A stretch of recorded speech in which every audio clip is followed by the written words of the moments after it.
श्री शिवाय नमस्तुभ्यम। हर हर महादेव। छत्तीसगढ़ राज्य के दुर्ग संभाग के बालोद जिले में गुरुजी पंडित प्रदीप मिश्रा जी के द्वारा मणिलिंग शिव महाप्राण कथा शुरू हो गई है। आज 25 अगस्त पहले दिन की कथा पूर्ण हो चुकी है। ये 5 दिवसीय शिव महाप्राण कथा है जो कि 25 अगस्त से 29 अगस्त दोपहर में 2 बजे से 5 बजे तक आने वाली है, जिसका आनंद आप आस्था चैनल और यूट्यूब के माध्यम से प्राप्त कर रहे हैं। आज की कथा बहुत ही अधिक रोचक जानकारियों से भरपूर थी, जिसमें गुरुजी ने शंकर जी के नाम का महत्व का वर्णन किया है और कुछ रोचक पत्रों को पढ़ा है, जिसकी जानकारी आपको इसी वीडियो के माध्यम से मिलने वाली है। और आज 25 अगस्त की कथा में गुरुजी ने 14 उपाय पत्र उपयोगी जानकारियां दी हैं। सभी की जानकारी आपको इसी वीडियो के माध्यम से देंगे। अगर किसी कारणवश यदि आपने आज की कथा नहीं सुनी है तो पूरी कथा का रास्ता तो आपको एक छोटे से वीडियो से प्राप्त हो जाएगा। साथ ही आज की कथा में गुरुजी ने बताया है एक बेलपत्र का दान करने से हमें कितना पुण्य फल प्राप्त होता है। तो बढ़ते हैं आज की कथा की पहली जानकारी की ओर। आप जितना समय 1 मिनट, 2 मिनट, 1 घंटा, 2 घंटा जितना परमात्मा की ओर बढ़ रहे हो, जितना समय परमात्मा को दे रहे हो, उतना परमात्मा आपके नज़दीक आने लग जाते हैं। भगवान आपके करीब आ रहे हैं, ये निश्चित है। बढ़ते हैं आज की कथा की दूसरी जानकारी की ओर। भोलेनाथ का एक नाम है शंकर। क्या आप लोग शंकर का महत्व जानते हो? क्योंकि हम कहते हैं सीहोर को बृहस्पतिधाम की धरा कंकर शंकर की भूमि है। तो क्या है मतलब शंकर का? तो शंकर का अर्थ है जो आपके जीवन में सुख की वर्षा कर दे, वो शंकर कहलाता है। बढ़ते हैं आज की कथा की तीसरी जानकारी की ओर। महाबलेश्वर को लोग, जिसे हिल स्टेशन भी लोग मानते हैं, वहाँ शंकर जी का एक मंदिर है। उसका नाम था महाबल, अब उसका नाम महाबलेश्वर हो गया है। कभी आपने सोचा महाबलेश्वर का शिवलिंग सभी लिंगों से ज़्यादा बल प्रदान करने वाला राजलिंग माना जाता है। आज की कथा में गुरुजी ने महाबलेश्वर शिवलिंग से जुड़ी एक रोचक कहानी सुनाई थी। बढ़ते हैं आज की कथा की चौथी जानकारी की ओर। जी ने कहा इससे पहले जो राजगढ़ की 23 शिव महाप्राण कथा हुई थी, हमने वहाँ पर एक बात कही थी, अगर किसी को आप भोजन अधिकता में देंगे तो वो छोड़कर चला जाएगा। अगर आप किसी को अधिकता में स्नेह प्रेम देंगे तो वो भी छोड़कर चला जाएगा। अगर आप किसी को ज्ञान अधिकता में देंगे तो वो भी छोड़कर चला जाएगा। बढ़ते हैं आज की कथा की 5वीं जानकारी की ओर। गाय का बछड़ा अगर गाड़ी की टक्कर से भी मर जाता है तो कुत्ते के मरने के बाद जो सड़ता है वो, तो उसके शरीर में मरने के बाद जो सफ़ेद कलर की इल्ली पड़ जाती है, उस इल्ली का जन्म प्राप्त होता है। जो गाय के बछड़े को मार देता है, भले ही वो बच्चा गाय का जो बछड़ा है वो गाड़ी की टक्कर से मर गया हो, पर उसको अगला जन्म इल्ली का ही प्राप्त होता है। बढ़ते हैं आज की कथा की 6वीं जानकारी की ओर।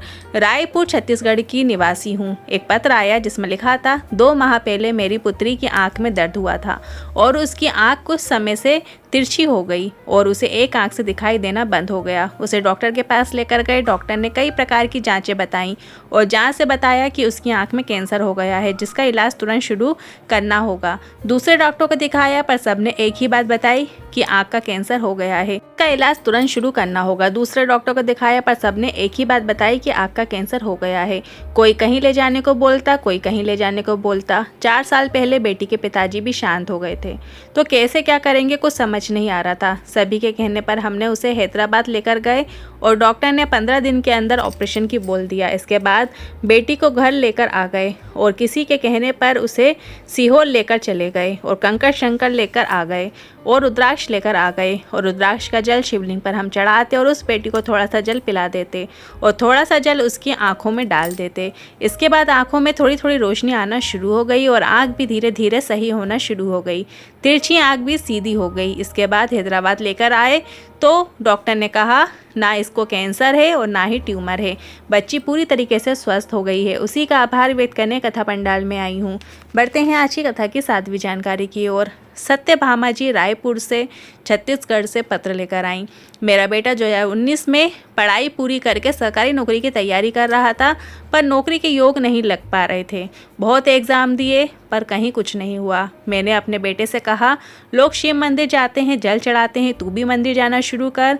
और बेटे ने मंदिर जाना शुरू किया। बेटा रोज़ मंदिर जाता, बाबा से प्रार्थना करता और कहता सीहोर वाले महाराज पशुपतिनाथ व्रत करने को भी कहते हैं, और उसने पशुपतिनाथ व्रत भी किया। और गुरुजी हमने तिल्दा नेवरा की कथा के अंतिम दिन की कथा सुनने गए थे और आप कहते हैं बाबा ज़रूर प्रदान करते हैं, झोली ज़रूर भरते हैं और हमने भी ऐसा ही किया। हम दोनों ने प्रार्थना करके आ गए और मेरे बेटे की शिक्षक पद में सरकारी नौकरी लग गई है। उसी का आभार व्यक्त करने कथा पंडाल में आए हैं। बढ़ते हैं आज की कथा की 8वीं जानकारी की ओर। नंदिनी बालोद से पत्र लेकर आई। जवाहर पार्क में रहती हूँ। एक लोटे जल का क्या बखान करूं। 9 साल हो गए थे, संतान नहीं थी। सबने मना किया, संतान नहीं होगी। सफ़ेद आकड़े की जल वाला प्रयोग किया पर उससे कोई फ़ायदा नहीं हुआ। फिर से हमने सफ़ेद आकड़े की जड़ वाला प्रयोग किया, उससे भी कोई फ़ायदा नहीं हुआ। फिर तीसरी बार मैंने पशुपतिनाथ व्रत किया। इसके बाद सफ़ेद आकड़े की जड़ का प्रयोग किया और मुझे संतान की प्राप्ति हुई है। आभार व्यक्त करने कथा पंडाल में आई हूँ।